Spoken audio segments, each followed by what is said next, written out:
Hey yo les gens, c'est J, on se retrouve pour une nouvelle review de Yu-Gi-Oh! Vrains cette semaine, épisode numéro 6, un épisode concentré sur Aoi. Est-ce que je vais arriver à prononcer correctement son nom sans bégayer cette semaine? On l'espère. Et un épisode concentré donc sur elle, qui est donc l'héroïne de Vrains, ce n'est un secret pour personne. Et un épisode qui du coup, est-ce qu'il est sympa ou pas? C'est un épisode que personnellement j'ai trouvé très intéressant. Je sais qu'il y en a qui l'ont trouvé un peu chiant, mais moi j'ai trouvé très intéressant. Et bien qu'un peu pas long, mais un peu lent, je dirais. Mais ça fait pas de mal vu comment Vrains était assez rapide depuis les 5 premiers épisodes. Là ça fait pas de mal, ça repose un petit peu la cadence. Voilà, ça se pose un petit peu, c'est cool, c'est intéressant. Voilà. Donc, ce qui se passe au début de l'épisode, c'est que, bien évidemment, Yusaku et Kusanagi observent un duel de Blue Angel. Et en fait, ce qui est bizarre, c'est que, alors c'est pas du tout dit dans l'épisode, enfin dans cet épisode-là, c'est pas du tout dit. Donc j'espère que ce sera dit dans les prochains épisodes parce que c'est très perturbant. Kusanagi semble savoir qu'il s'agit de Aoi. Donc la sœur entre guillemets, vous allez voir que ça aussi c'est une espèce d'histoire un peu bizarre de Zaizen, donc d'Akira, et qu'elle se trouve dans la même école que Yusaku. Et en fait, ce qui est bizarre, c'est que y a deux choses bizarres là-dedans. Kusanagi semble savoir que Blue Angel c'est Aoi, d'accord? Comment il le sait? C'est pas du tout dit dans l'épisode, donc c'est pour ça que j'espère que ce sera dit dans les épisodes qui concernent les duels, parce que ça m'énerve de comment est-ce qu'il peut y avoir des identités mystérieuses et comment est-ce que Kusanagi peut savoir qu'il s'agit de Aoi quand il voit Blue Angel. Enfin, comment est-ce qu'il peut le savoir et tout, et enfin il faut qu'on ait des sources, il faut qu'on ait des preuves de savoir, enfin parce que ça a pas l'air d'être connu par tout le monde en fait. C'est-à-dire qu'il y a juste, normalement il y a que Akira qui est censé être au courant en fait et pas les autres. Donc c'est pour ça que je me dis, comment est-ce que Kusanagi peut être au courant de ça? Ça n'a pas été révélé publiquement, ou c'est pas facile à deviner comme par exemple Go, ou enfin je sais pas, vous voyez ce que je veux dire. Donc c'est un peu bizarre. Et deuxième point qui m'a semblé un peu bizarre, c'est que dans la traduction anglaise en tout cas, qui est apparemment assez formelle à celle de la japonaise, donc ça devrait être juste, il n'y a pas de raison que ce soit faux.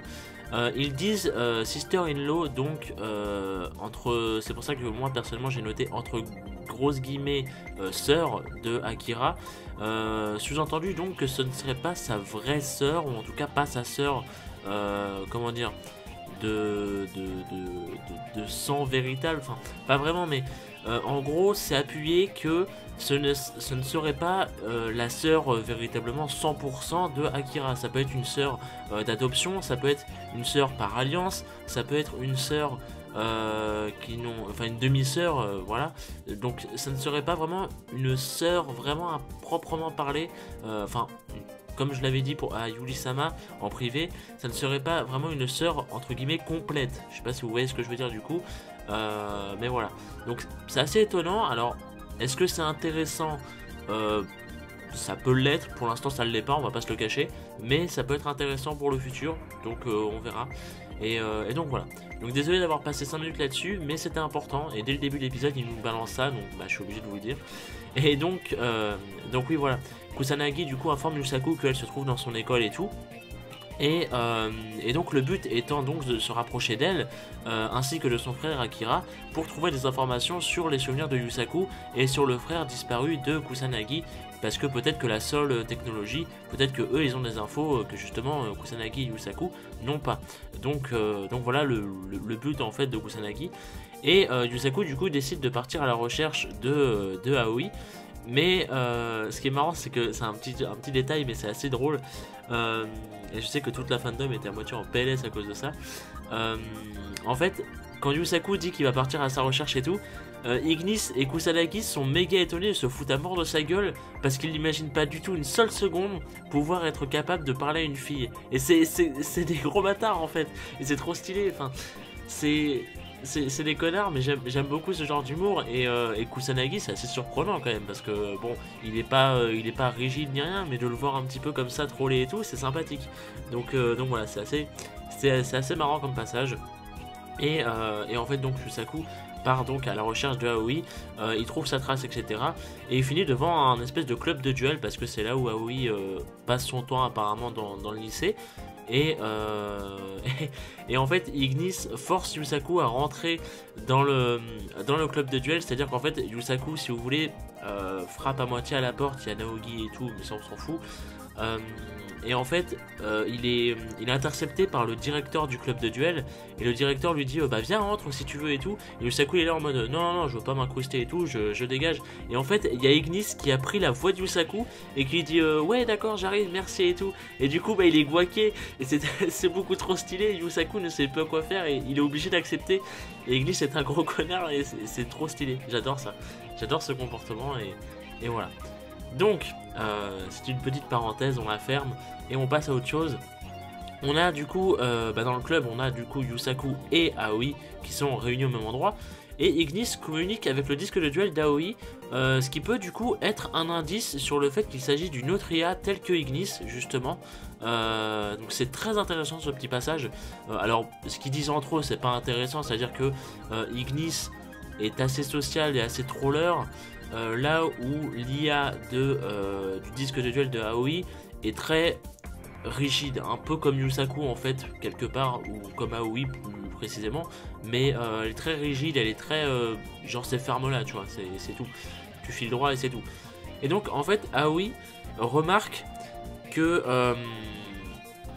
elle remarque un détail assez étrange sur le disque de duel et tout, donc je sais pas si vraiment elle a remarqué Ignis ou pas sur le disque de duel de Yusaku, mais du coup elle interroge Yusaku sur le fait qu'il a exactement le même disque de duel que celui du Playmaker.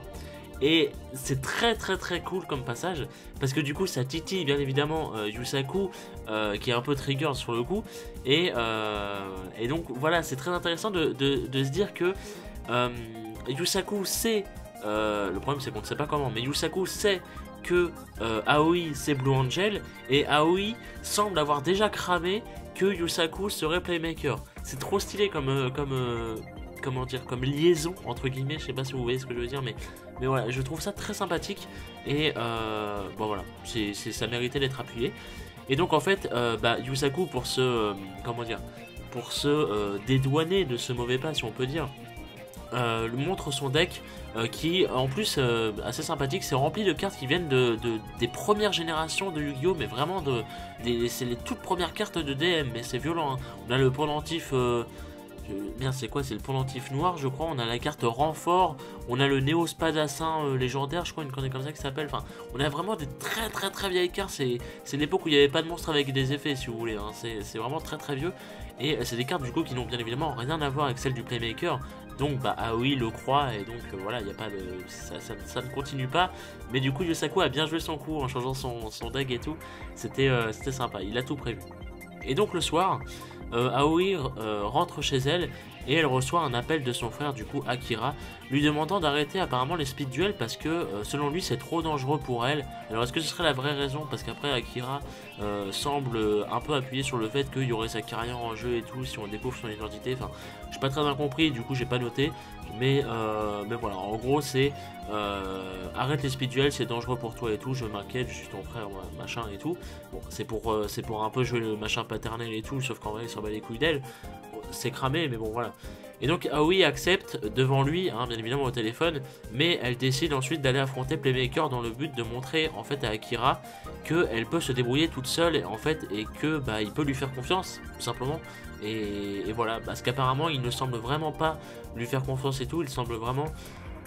Alors je sais pas si c'est l'assisté, du coup Aoi fait une espèce de crise d'adolescence dans le sens où elle n'est pas libre, vous savez, donc voilà, tu vois, c'est enfin genre le grand frère qui un peu étouffe et tout, qui ne fait pas confiance, qu'elle peut pas prendre son indépendance, tout ça. Je sais pas si c'est ça, je pense pas, mais c'est juste une question de confiance à mon avis, et que Aoi veut que son frère lui fasse confiance et comment dire, pas puisse compter sur elle, mais ouais, qu'il lui fasse confiance et que du coup il soit... qu'il ait confiance en elle, oui, tout simplement en fait, oui, mais ça sonnait bizarrement dans ma tête, c'est pour ça, désolé. Et donc du coup elle part du coup dans Vrains en mode idol, hein, c'est normal, c'est Blue Angel, et elle défie Playmaker. Et en fait Yusaku, depuis le monde réel, il la regarde en fait sur un espèce de grand titantron, petit tronc pour ceux qui savent pas ce que c'est un écran géant. Et elle refuse pour... Enfin, pardon, il refuse, Yusaku, pardon, pour 3 raisons, les fameuses 3 raisons qui reviennent encore une fois. La première, c'est qu'il ne s'approche d'Aoi que pour retrouver ses souvenirs ou des infos. Voilà. De 2, il n'affronte que les chevaliers d'Anoi. Et de 3, elle ne fait pas partie d'Anoi, donc aucun intérêt d'aller l'affronter. Voilà, tout simplement. Donc le troisième point un peu gratté, bon, c'est Yusaku. Et de son côté, en fait, ce qui est très intéressant, ça, c'est que Revolver regarde également l'annonce du défi, depuis son espèce de labo, je sais pas si on peut appeler ça un labo, mais bon, voilà. Et Spectre, qui est donc le bras droit, j'allais dire la main droite, le bras droit de Revolver, du coup, qui en fait lui dit que ça pourrait être intéressant de se servir d'elle. Et donc bah, c'est intéressant justement de voir ce point de vue là, parce que je me dis ah ils vont faire ça dans le prochain épisode et tout, et bah pas du tout, c'est direct après en fait. Et en fait ce qui se passe c'est que dans Vrains on a Aoi qui fait son annonce, enfin Blue Angel qui fait son annonce, et on a Spectre qui arrive de nulle part et qui fait des espèces de zoom assez chelou, il se TP et tout, enfin du coup je me dis Spectre a dû hacker. Je sais pas si c'est vraiment ça en fait. C'est pour ça que je l'ai mis entre. Enfin, j'ai mis un point d'interrogation parce que je suis pas sûr. Si vous savez ce que c'est, voilà, je pense que c'est un. Comment dire? Je pense que c'est un équivalent de hack, mais après j'en sais rien, donc voilà, je m'avancerai pas là-dessus. Mais peut-être que c'est un hack, peut-être que c'est un. Je sais pas, un petit virus, une connerie, j'en sais rien.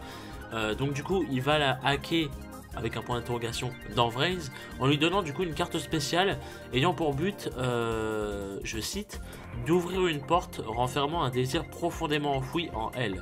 Voilà. Donc qu'est-ce que c'est? On ne sait pas, bien évidemment, et bon, on se doute de l'effet que ça va causer, hein, incroyable. Et en fait ce qui se passe c'est que le lendemain, du coup Yusaku et Aoi se retrouvent sur le chemin pour aller en cours. Et Ignis parle alors à son disque de duel, mais il trouve que cette dernière, l'IA du disque de duel d'Aoi, a un comportement assez étrange comparé à la veille, et il trouve qu'il y a quelque chose qui cloche en fait dans son comportement, et du coup voilà. Donc Aoi lui demande alors pourquoi il a rejoint le club, vu que visiblement c'est pas parce qu'il aime les duels, et donc, comment dire, à ce moment-là c'est assez intéressant parce que du coup elle aurait vraiment cramé qu'il soit réellement playmaker, dans le sens où elle lui dit c'est pas parce que t'aimes faire des duels que tu as rejoint le club, et elle dit ça vraiment comment dire, avec un sous-entendu. Tu sens qu'il y a un sous-entendu dans la phrase, et on sait que playmaker bah il n'a pas envie d'affronter des mecs pour le plaisir, au contraire justement. C'est ça, ce qui est marrant, c'est que playmaker en fait dans cet épisode, j'en ai pensé, playmaker en fait dans Vrains est tout l'inverse de par exemple de Jaden dans GX. Jaden, dès qu'il voit un duel, bah, il faut qu'il le fasse. Parce que lui, il adore faire les duels et tout. Playmaker, dès qu'il voit un duel, si c'est pas un oeil, il s'en bat les couilles. Voilà. Et c'est assez marrant comme paradoxe. Donc voilà, je tenais juste à le dire.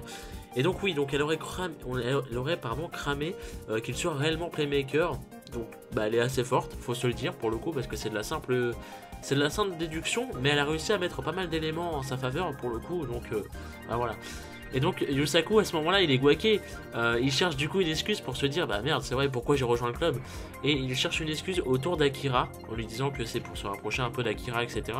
Et avant qu'il continue en fait, Aoi l'interrompt en lui disant que c'est sûrement pour avoir un job à la seule technologie, ou un nouveau disque de duel en avance, les nouvelles versions, tout ça et tout, mais ça ne marchera pas parce que son frère ne lui fait pas confiance à elle-même, donc ni à ses rapports, tout ça, donc enfin voilà, il n'y aura pas de favoritisme par rapport à ses amis ou quoi que ce soit. Et aussi ça je l'ai pas noté, mais ça peut être intéressant, Aoi à un moment elle a dit à Yusaku que comment dire, que en fait à chaque fois que quelqu'un s'approchait, c'était justement dans le but de s'approcher d'Akira en fait, pour avoir des biens d'Akira. Donc c'est assez dégueulasse, faut se le dire. Donc voilà, donc, bien évidemment on se doute que ça va changer avec l'influence de Yusaku, tout ça, on verra. Et donc pendant les cours, Ignis informe Yusaku qu'un chevalier d'Anoi est apparu. Il part donc pour Vrains, et au même moment Aoi reçoit un message qui la force à aller dans Vrains également. Bien évidemment elle est en cours, donc voilà, l'excuse du je peux aller aux toilettes, tout ça. Et donc ainsi Blue Angel se retrouve face à Playmaker, et c'est de la faute d'Ignis. Pourquoi? Parce qu'en fait c'est lui qui a envoyé le message à Aoi en disant que Playmaker acceptait son défi de la veille. Et oui, c'est un génie ce mec. Enfin, ce mec, c'est intelligence artificielle pour le coup. Et en fait, sur le coup, Yusaku il est un peu trigger parce qu'il se dit, enfin Playmaker, puisqu'il se dit, mais tu m'as appelé là, mais il y a pas de chevalier d'Aloy en fait, donc tu m'as amené pour rien. Et en fait, il lui dit que si, parce qu'il sent l'aura des Anoi dans le deck de Aoi. Et c'est pour ça du coup qu'il a ramené Playmaker ici pour en avoir le cœur net, tout ça et tout. Et donc l'annonceur, le fameux qu'on voit depuis l'épisode de Go en fait, décrit ceci comme étant le duel du siècle, aka Playmaker contre Blue Angel. Voilà. Et c'est comme ça que se finit l'épisode. Du coup, la preview nous montre bien évidemment, je le redis, on ne le redit jamais assez, la preview est très très belle. Et vu qu'elle est dessinée, évidemment, elle est animée par Jill Bono, un génie incroyable. Et du coup, le duel, de ce que je sais, je crois qu'il fera 2 épisodes. Donc voilà, pourquoi pas. On verra ça confirmé, mais je sais pas en fait. Je sais pas pourquoi j'ai noté ça, mais il me semble que j'avais lu quelque part qu'il faisait 2 épisodes. Donc on verra. Ça se trouve non, ou ça se trouve il fera, vous savez, la fin de l'épisode, du coup, qui fera le début de l'épisode 9, on verra. Mais du coup, voilà. Enfin, épisode 8, pardon, plutôt. Donc, sinon, pas grand chose à vous dire. J'attends votre avis, bien évidemment, sur l'épisode. Et sachez que normalement, la semaine prochaine, l'intro sera là. Elle est presque finie. Elle est vraiment presque finie. Il me restera juste à ajouter quelque chose. Et une semaine, ça devrait être largement suffisant. Donc voilà. Donc la semaine prochaine, il y aura l'intro, il y aura tout ça. Et donc, c'est un véritable plaisir. Merci à vous. Rendez-vous la semaine prochaine, du coup, pour un épisode qui s'annonce fantastique en termes d'animation. Enfin, il était temps. Et donc, voilà. Merci à vous. À la prochaine. Des bisous.